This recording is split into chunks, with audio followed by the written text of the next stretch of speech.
इतिहास के पन्नों में कुछ ऐसे योद्धाओं के नाम दर्ज हैं जिनकी वीरता सदियों बाद भी लोगों को प्रेरित करती है।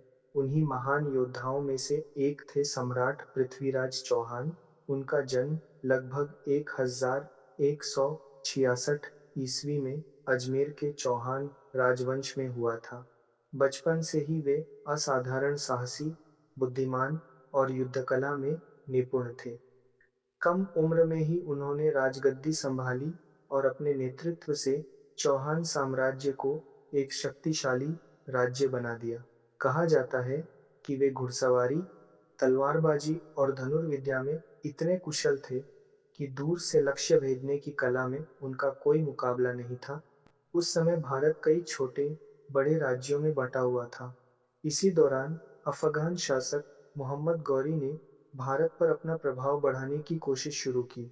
1191 ईस्वी में तराइन के प्रथम युद्ध में पृथ्वीराज चौहान और मोहम्मद गौरी आमने सामने आए। इस युद्ध में पृथ्वीराज चौहान की सेना ने शानदार विजय प्राप्त की और गौरी को पीछे हटना पड़ा। लेकिन इतिहास यहीं नहीं रुका।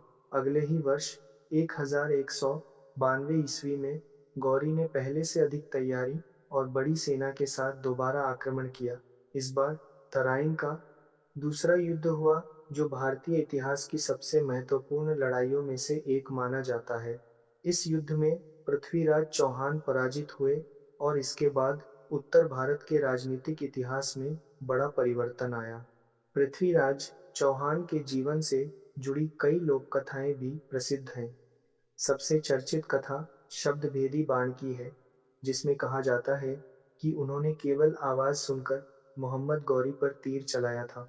हालांकि यह कथा लोकप्रिय है, लेकिन अधिकांश इतिहासकार इसे प्रमाणित ऐतिहासिक तथ्य नहीं मानते। इसलिए इतिहास और लोक कथाओं के बीच अंतर समझना भी उतना ही आवश्यक है। आज पृथ्वीराज चौहान को भारत के सबसे वीर राजाओं में गिना जाता है। उनका साहस, नेतृत्व और मातृभूमि के प्रति समर्पण उन्हें भारतीय इतिहास में एक विशेष स्थान दिलाता है। उनकी कहानी हमें यह सिखाती है कि कठिन परिस्थितियों में भी साहस और आत्मसम्मान कभी नहीं छोड़ना चाहिए। अगर आपको इतिहास की ऐसी सच्ची और रोचक कहानियाँ पसंद हैं, तो फैक्ट्स दुनिया बाय एपी को सब्सक्राइब करना ना भूलें।